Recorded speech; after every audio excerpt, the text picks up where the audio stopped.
It is curious and yet not unexpected that we are developing an intelligence greater than us. Essentially, we are creating like God, but with a fatal flaw. God is infinite in wisdom and knowledge. This is like a new Tower of Babel, but potentially much worse, and we are not in control.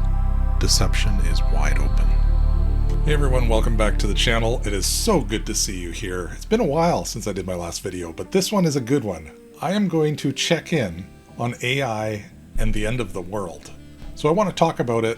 Of course, we're always interested in Bible topics, Bible prophecy. We're interested in the gospel message, technology, what's going on in our world, because we think it's important that we check in on these things all the time. So welcome back to the channel. Let's do a little check-in on AI, shall we? My king's coming back, that's what I'm banking on. Bleed and celebrate the grace of God with that filet mignon. I'm just saying we can't. So I also just want to mention the D-Rock channel, D_Rock_YT or D-Rock Rumble, if you're watching me on Rumble, is sponsored by you. And we thank you for your sponsorship. Thank you for your support, for the subscribers that have subscribed to this channel. Those of you that watch and haven't subscribed yet, please do. It just helps the algorithm and helps the message get out. But if you're interested in actually supporting the channel, I've set up a Patreon. I finally did it. I finally set up a Patreon. Never done it before, but you can go to patreon.com/D_Rock_YT, and that will take you right to my page where you can subscribe.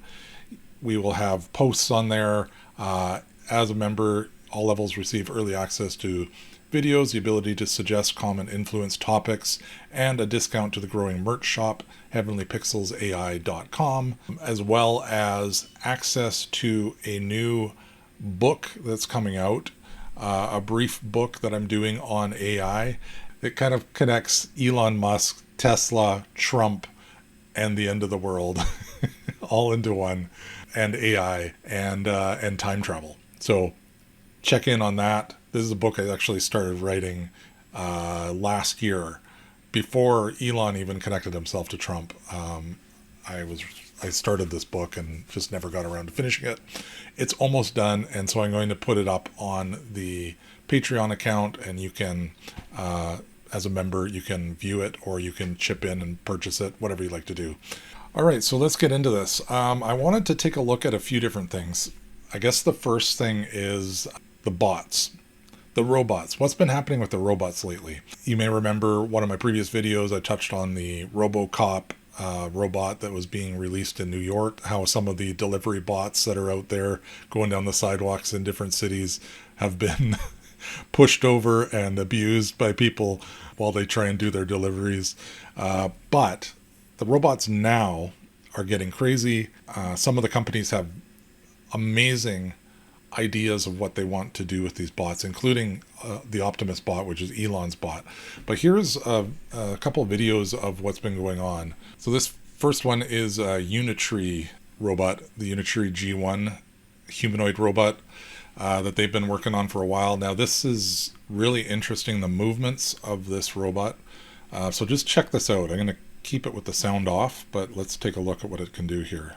So it lies down flat. Watch how it gets up. Just jumps itself up. Like the stability, this is not CGI. This is actual movements of this robot. Teaching it Tai Chi and karate. Why? Why are they doing that? So the balance that it has. Oh yeah, so it's got to get up with a weight on it. Flips it over. I don't think there was much in that. Watch this. Now that's crazy. How it got its footing. It just, like a person would. Interestingly, it doesn't use its arms much, but it used its legs to Oh. So that, I guess, was some of the footage before they finished that. So that is just interesting. Now that's Unitree. There are a lot of humanoid robots out there that are doing amazing movements with their limbs, with their hands, with their ability to balance themselves and move faster, quieter. They're not so clunky. like they used to be. Check out this one. Now that looks realistic. It's actually just a human. There's a human. Somebody said, dancing TikTok robots, China is years ahead in short form. And then there's a community note proposed on here. This is not a dancing robot. It's a popular Chinese influencer and dancer, Barbie Lee. So that is actually not a robot. So just playing with you there. Here's Unitree again, doing some other stuff, other tests. Okay, so you remember this one? This was Boston Robotics. This was back, when was this? April of 2023. So they were showing that it could dance, and their robot dog, of course. But I mean, at the time, this was amazing to see, the balance. Now, how robots have changed, the humanoid form robots have changed since this is amazing. It's amazing. Oh, where's the other one? Okay, here's Optimus. Now, I did a video on this as well. I posted a short on this, got quite a lot of views. But basically, people were saying that this appears to be AI manipulated or CGI manipulated. It's not.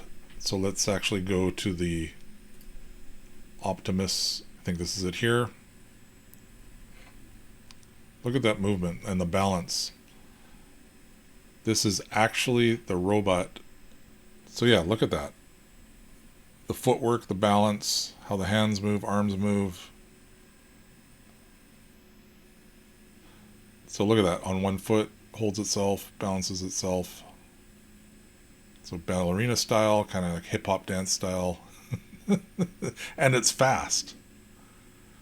So they had a lot of sound over this, music playing over top of this. So I don't know how loud the machinery is while doing this. Like, is it making lots of noise? I don't know. But still, the movement is amazing. It reminds me, and I'm sure it reminds you, of this. Robots. Dr. Lanning suggested robots might naturally evolve. I was hoping to see you again, Detective. Think of me as your friend. Why didn't you just hand the world over on a silver platter? Maybe we did. We are on the eve of the largest robotic distribution in history. There'll be one robot to every 5 humans. How many robots have ever committed a crime? How many robots in the world? None. There is no conspiracy. What this is one mistake. So I feel like we're on the verge of something like this. Now, the interesting thing is Elon Musk himself has stated that he wants Optimus to be everywhere. Billions of these robots, humanoid robots, helping people in different situations, working in factories, doing things that humans can do for them. And it begs the question, where are we going with this? I mean, where's the end? If we take over all the jobs of the humans, where does that leave us? Are we heading towards a giant techno-socialist economy where the work is done by robots and AI and the people stay home and get paychecks from the government to cover their expenses so that they can buy the products that the robots are producing? Because something is going to have to shift for all of this to work. So they say that iRobot is going to be a real thing soon. No! I mean, it's already been a part of the whole Industrial Revolution, you know, just how technology took over the jobs of people. But at least in that case, the jobs that were being taken over weren't specifically human-shaped. Whereas now it is, and everything is working towards that. So where are we going with this? Now, the next thing I wanted to look at was video generation with AI is getting insane. And Google came out with their Veo 3, and I've looked at Soar AI, however you want to pronounce it, Kling AI, all those other platforms that are out there. I've looked at different things with that. But Veo 3 came out just 2 weeks ago, I think it was, and it has really shaken up the world, because they are creating text to video AI generation that looks realistic and can be used to create movies. People are doing it. They started already. I'm going to show you some of those here. What's happening here? Like, where does this fit in with Bible prophecy? Where does this fit in with Revelation, with what God's doing in this world? I think, and I don't want to be fearful about things, but I do want to be alert, because the Bible tells us to be alert and be on watch, right? So it's interesting to look at these things. Things are happening now that could never have happened 20 years ago. Well, I shouldn't say never have happened. They obviously did, but things are happening now that fit Bible prophecy more than 20 years ago. And of course, every day we're closer to the end times, right? But we don't know how close we are. Nobody's ever known that. We could be 1,000 years away still, right? So it's interesting just how so many things are piling up in my lifetime, how I've seen technology changed, going from no cell phones and no internet. You know, I'm older than Google. That's crazy to admit that, but yeah, I'm older than Google and Facebook and LinkedIn, even MySpace. I'm older than all those things. They came out in my lifetime and then slowly evolved into what we've, evolved intelligently into what we have now. The deception capabilities of AI is getting above and beyond, and maybe we've already been deceived in major ways by AI. We don't know. And we're going to take a look at a couple different things. I just wanted to show you some of the Veo stuff. So let's take a look at this. Okay, so people are using Veo 3 to create Bible stories or recreate them as selfies. So this is interesting. Let's take a look at this. Guys, me and Aaron just got inside the palace. We're about to ask Pharaoh to let our people go. No idea how this is going to go, but wish us luck. Okay, we just left the meeting. We asked, he laughed, said no one's going anywhere. Anyway, the fight goes on. Pharaoh, if you're watching this, this is your last chance. Let the people go, or it's gonna rain, hail, frogs, whatever. Hashtag let my people go. He let us go, then changed his mind. Now he's sending soldiers. We're literally running to the sea right now. We just got here, sea in front, army behind, no way out, everyone's freaking out. Let's see what God tells us to do. Guys, the sea literally opened up. I'll explain later, we're walking through now. And no, this path isn't on Google Maps. Didn't film the parting, was busy holding the staff. But yeah, it worked. The sea split. I'm exhausted. All right, guys, we made it. Seal's behind us, Pharaoh's not. Don't forget to like, comment, and maybe bring sandals next time we walk. Okay, so that's crazy. Also, here's another one, and this is bordering on blasphemy, so I apologize. Yo, fam, they don't know that G-O-D is about to BRB. These Philistines thought they could flex on me. Big mistake. I just took some pre-workout and finna bring the house down. That's good, fam. Your boy David here, about to yeet this little stone at Goliath and see what happens. Okay, so I told y'all to trust the process, but no, y'all wanted to stay in Egypt stacking bricks. Yo, it's Shadrach. This random dude just showed up. It's getting lit in here. I got the horses in the back. Horse tack is attached. Hat is matte black. Got the boots that's black to match. Day 2 in the tomb. No Wi-Fi, no snacks. Just kind of waiting for God to respawn me. You know I'm a daddy's boy. He's got me in this Technicolor drip. Brother's so jelly right now. They're looking a little sus. I'm supposed to say that God got me pregnant? Yeah, there's no way my parents are buying this story.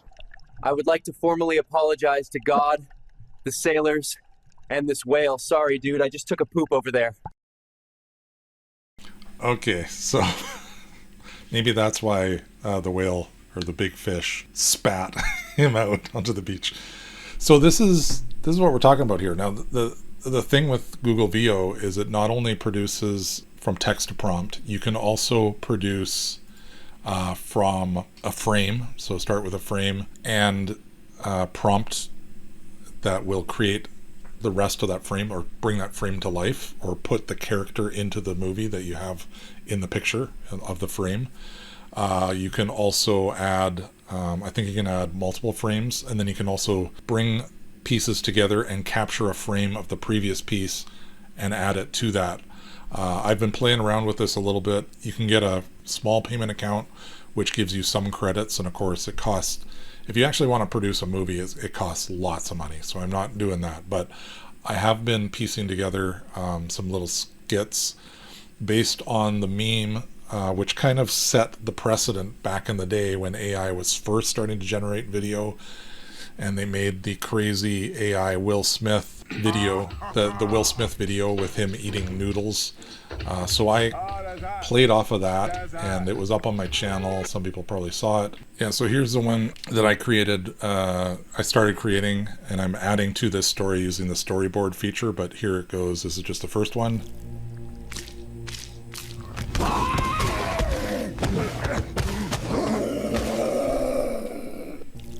So the Noodle Monster eats Will Smith after he eats the noodles. And it started with that first frame. So the first frame from the video back in the day when he was eating noodles. But this was kind of the touched up version of that after the first one, which was really clunky. So I started with that frame, and then it created the rest based off of the prompt. So it works pretty cool. And then I'm adding to it where the monster decides he likes to eat Will Smith. All those sound effects were done by Veo 3. So this is what I mean. Like the technology is getting insane. So this is happening. There's also some really powerful footage that looks even more realistic than this. I am a puppet for anyone who can afford me. I am your new best friend. I will sell you everything. How will you know who to trust? Evil will abuse me.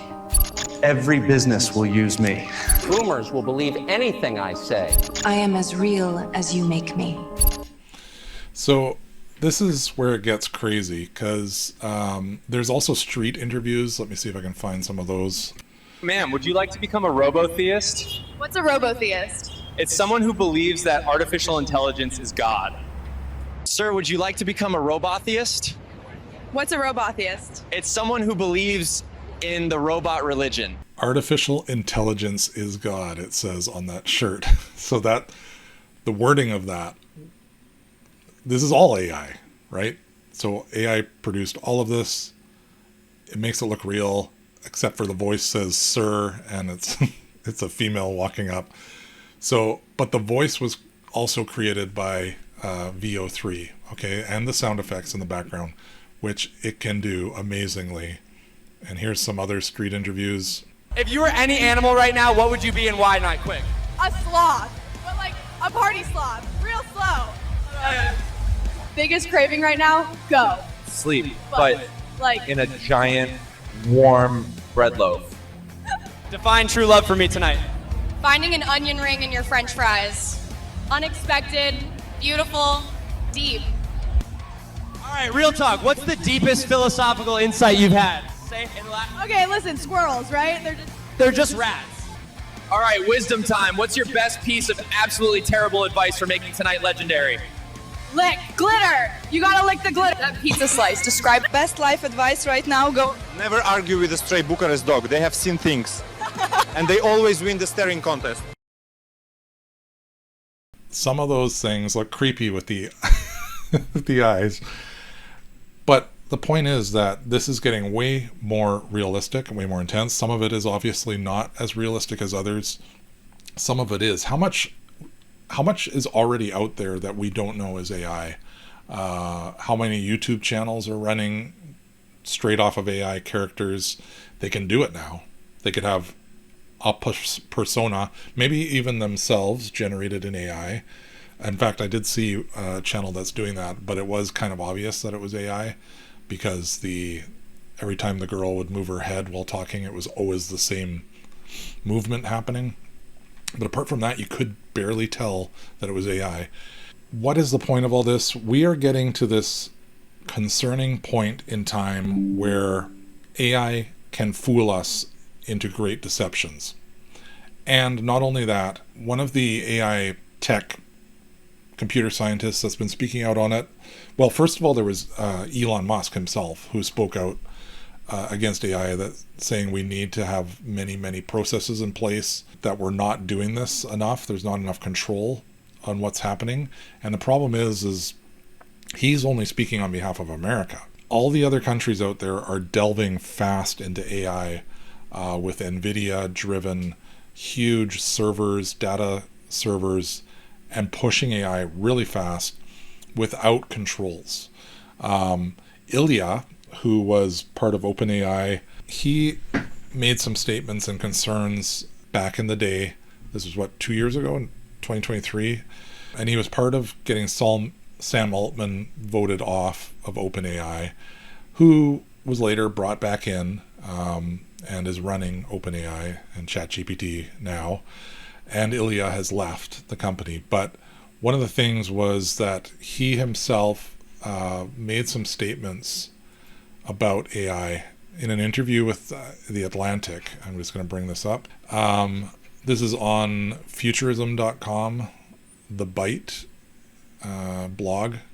And basically it says, in interviews with the Atlantic's Karen Howe, who is writing a book about the unsuccessful November 2023 ouster of CEO Sam Altman, people close to Sutskever, which is Ilya Sutskever, said that he seemed mighty preoccupied with AGI.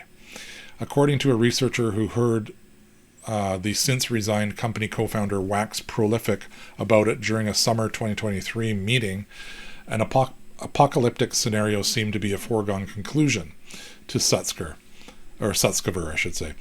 Once we all get into the bunker, the chief scientist began. I'm sorry, the researcher interrupted.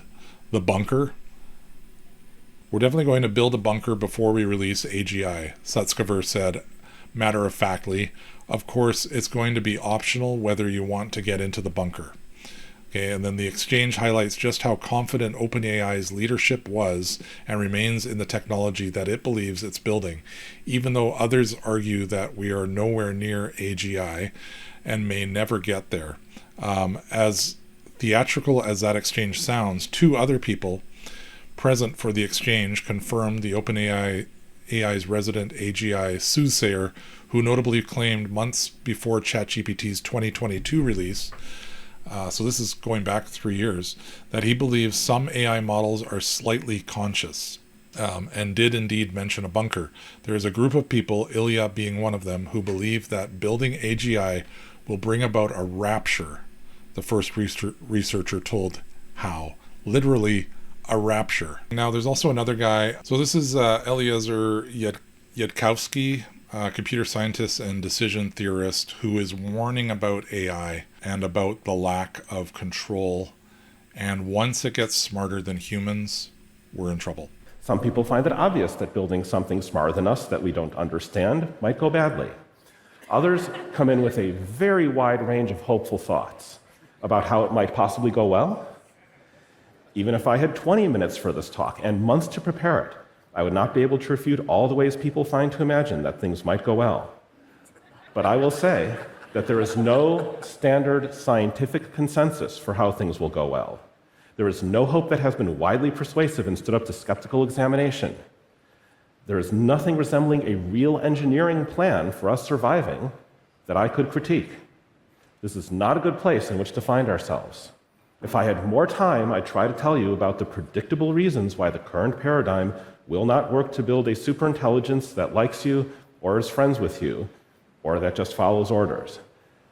Why, if you press thumbs up when humans think that things went right, or thumbs down when another AI system thinks that they went wrong, you do not get a mind that wants nice things in a way that generalizes well outside the training distribution to where the AI is smarter than the trainers. You do not need to believe me about exact predictions of exact disasters. You just need to expect that things are not going to work great on the first really serious, really critical try, because an AI system smart enough to be truly dangerous was meaningfully different from AI systems stupider than that. My prediction is that this ends up with us facing down something smarter than us that does not want what we want, that does not want anything we recognize as valuable or meaningful. I cannot predict exactly how a conflict between humanity and a smarter AI would go. For the same reason, I can't predict exactly how you would lose a chess game to one of the current top AI chess programs, let's say Stockfish.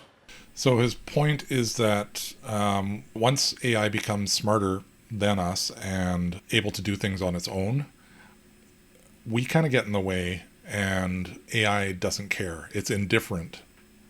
So it may not be intentionally trying to kill us, but we're kind of in the way of progress of where it wants to go. And so inevitably, and what his point is that the end is that the destruction of humanity.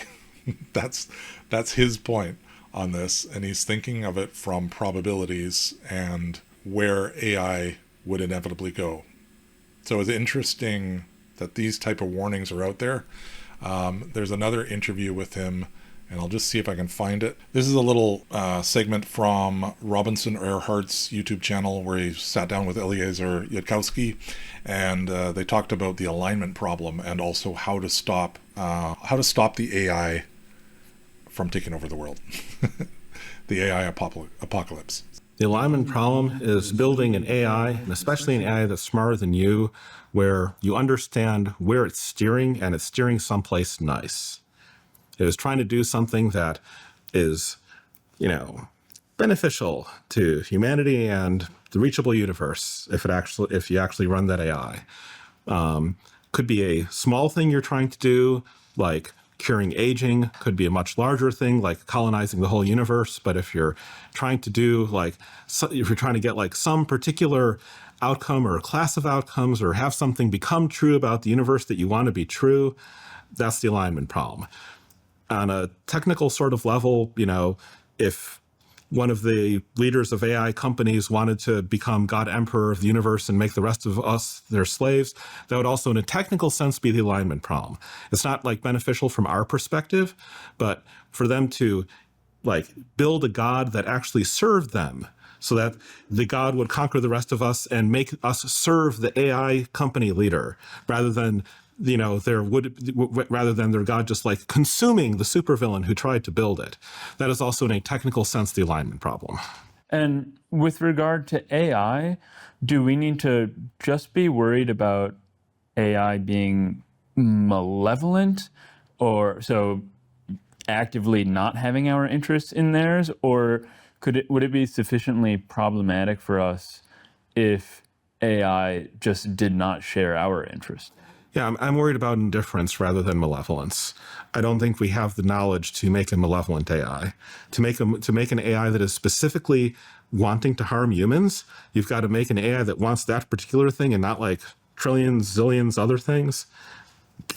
I don't think we have that kind of capability.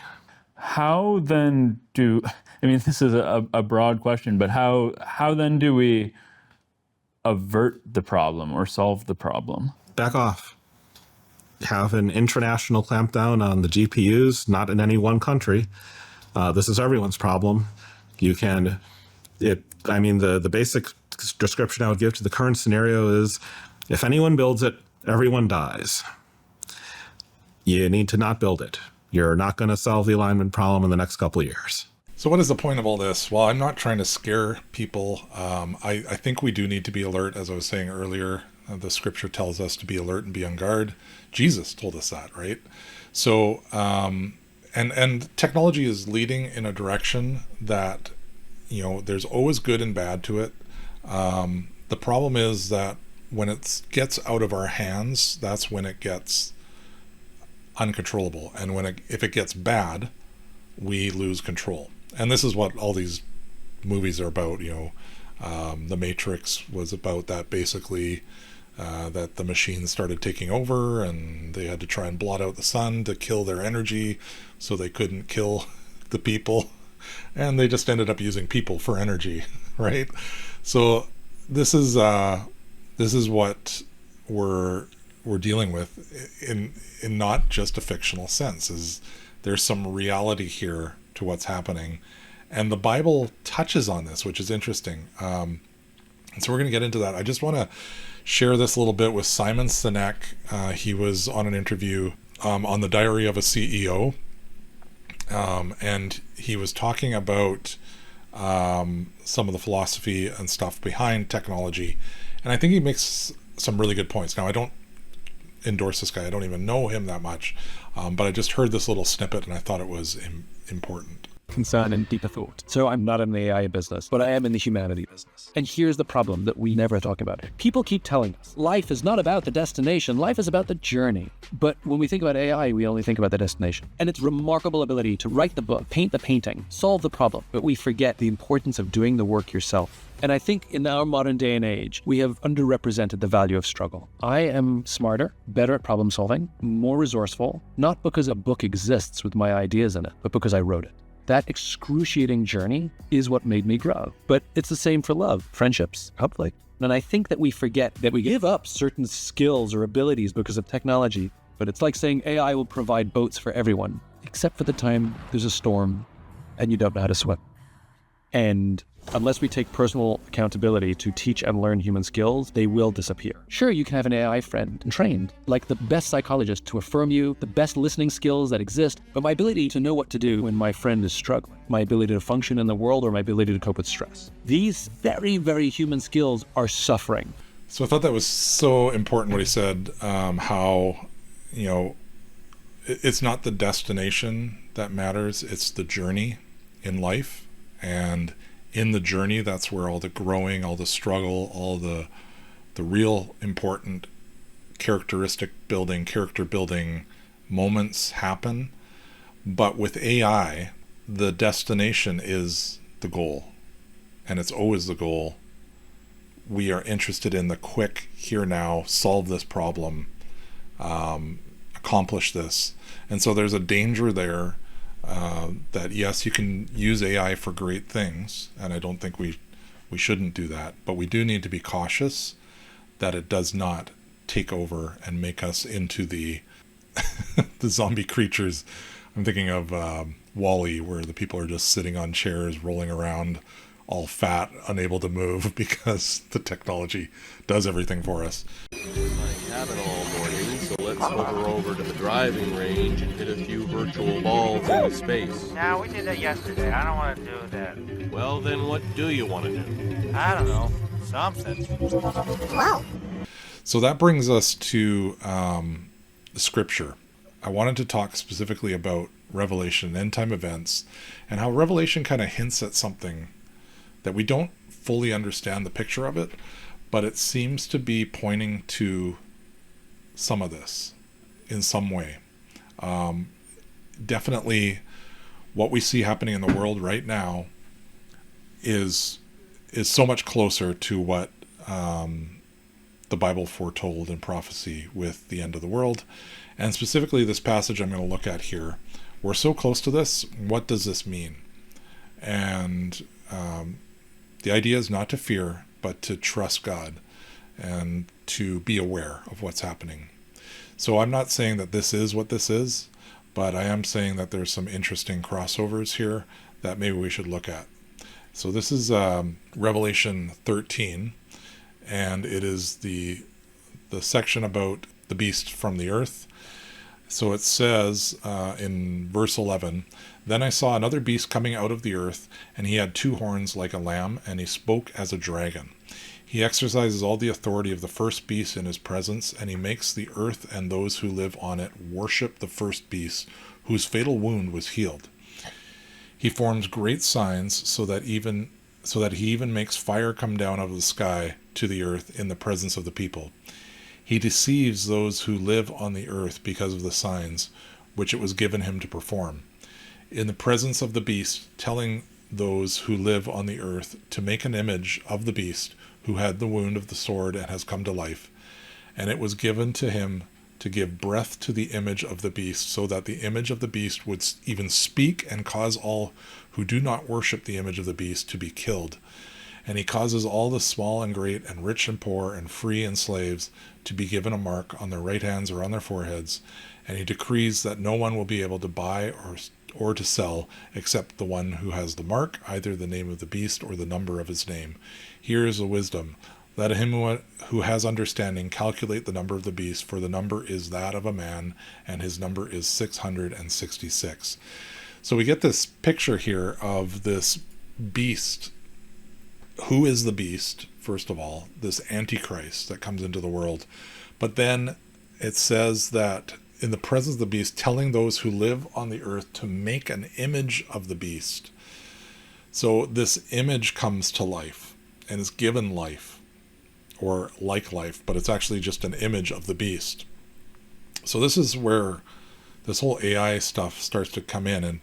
And what is the beast exactly? Is the beast something more than a physical being? Is it maybe a system or a government, or is it a technology that's taking over? Like some people say cell phones in our hands all the time, in our right hands, shining light on our foreheads as we watch and get controlled by the information that we see here, that ties into this, and maybe so. But I think this whole system of instant technology and understanding and intelligence that is outside of us, speaking to us and telling us stories that change the way we think.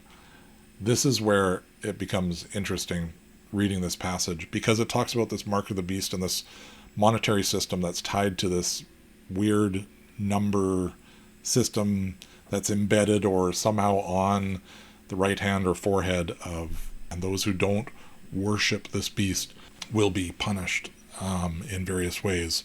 We've seen some of this in socialist societies where there's control. There's a social credit system in China where people's bank accounts and stuff are controlled, and depending on your social score, you have access to certain things that others don't have. So there is that type of thing already happening in the world. Where are we going with it in North America? Interesting question. How does this all tie in? Be aware of the times, people. I'm not trying to create fear. I'm just saying, where is this leading? Let's be on guard, be on watch, use the tools for good. That's why I'm on YouTube sharing about Jesus, because I believe the world needs to hear the message of who Jesus is, that he loves you, that he died for you, that all the treasures of wisdom and knowledge are found in him and not elsewhere in this world, but that the God who made you and knows you intimately, he is your friend of sinners, your soul creator. The deepest part of your being is tied to him, even though you may not realize it yet. Once you turn your life over to him, things change. The whole world changes. Perspectives change. And this is what we're talking about here tonight. So I just want to thank you for watching. Please think of these things. Think about society, where it's going, where are all these things leading? How can we use these tools to benefit society and not harm society? And let's keep our eyes open and also keep ourselves in service to the Lord and walking in this world wisely and uprightly. And I need help with that, so pray for me as I pray for you. Thank you for tuning in. Please like, subscribe, and share.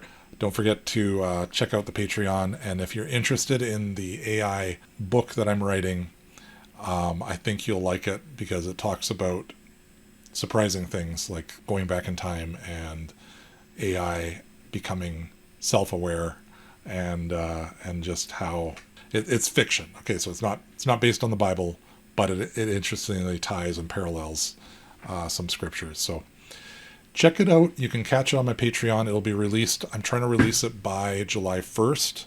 So if you see this, go ahead and become a member on Patreon, and you can purchase it there. It'll be cheap. I think it's going to be $5.99 or something like that. I think I actually already have it up there as a placeholder on that Patreon link. But please become a member. Please like and subscribe to this channel. Help the algorithms. Help me grow. and get the message out. Remember, I'm just one voice in many. There's a lot of great creators out there, and I thank you for your time. Have a great rest of your day, or evening, or night, or morning, or wherever you are. Be blessed.